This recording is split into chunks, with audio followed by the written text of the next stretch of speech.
Bonjour à tous et bonjour à toutes, bienvenue dans une nouvelle vidéo. Aujourd'hui, je vous propose de nous intéresser à une question qui alimente très largement le débat politique, le débat économique, le débat social, le débat philosophique. C'est la question du développement durable et comme d'habitude, on va le faire avec l'œil du sociologue.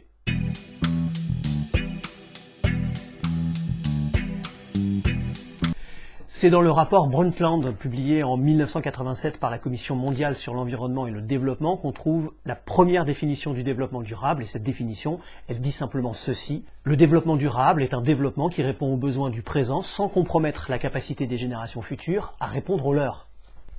Franck-Dominique Vivien est économiste, il est professeur à l'université de Reims, et pour lui, comme pour un certain nombre d'autres, l'objectif du développement durable, c'est de définir des schémas viables qui concilient trois aspects essentiels de l'activité humaine, l'aspect écologique, l'aspect social et l'aspect économique.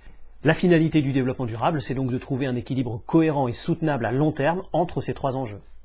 Le rapport Brundtland précise que le développement durable ne désigne pas un état statique d'harmonie, c'est bien un processus de transformation. Et dans ce processus, l'exploitation des ressources naturelles, le choix des investissements, l'orientation des changements techniques et institutionnels sont rendus cohérents avec l'avenir comme avec les besoins du présent. Le développement durable, c'est donc la recherche d'un équilibre en permanence remis en cause entre des dynamiques potentiellement contradictoires et des intérêts qui peuvent être très divergents.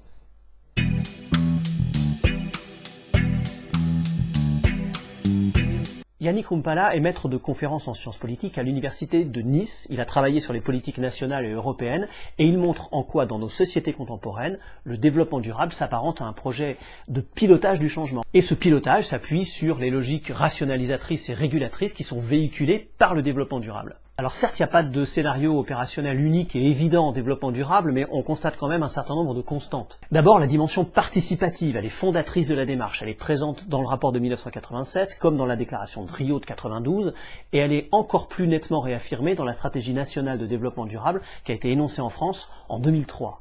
On retrouve donc un système à trois acteurs, les acteurs du marché, ce sont par exemple les entreprises, la puissance publique, c'est-à-dire les États ou les collectivités locales, et les acteurs de la société civile, c'est-à-dire les associations, les ONG ou les citoyens.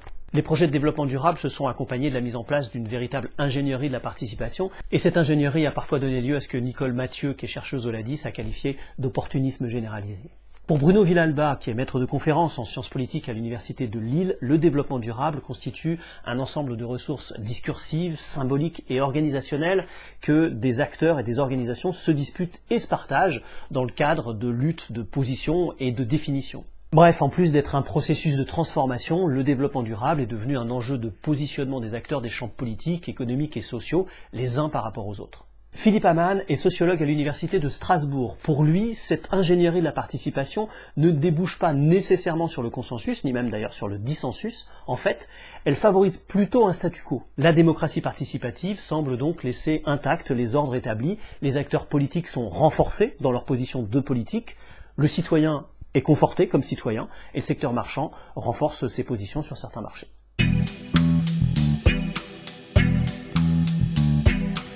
Dans le rapport Brundtland, le développement durable est désigné explicitement comme une utopie politique, comme un projet.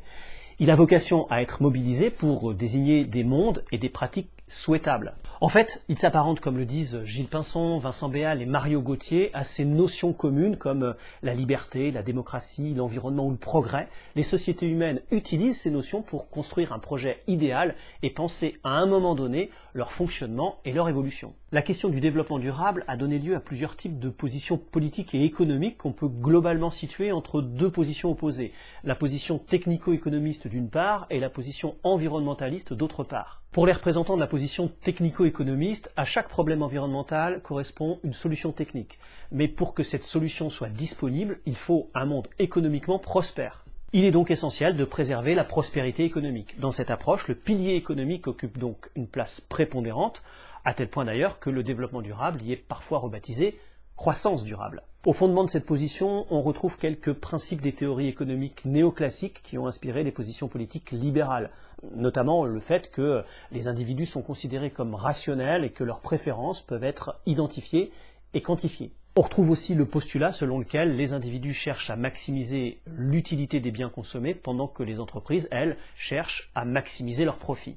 Dans le prolongement de cette logique, les économistes Robert Solow et John Hartwig envisagent même le caractère substituable total du capital naturel en capital artificiel. Si l'utilisation de ressources non renouvelables conduit à la création d'un capital artificiel transmissible aux générations futures, alors cette utilisation peut être considérée comme légitime.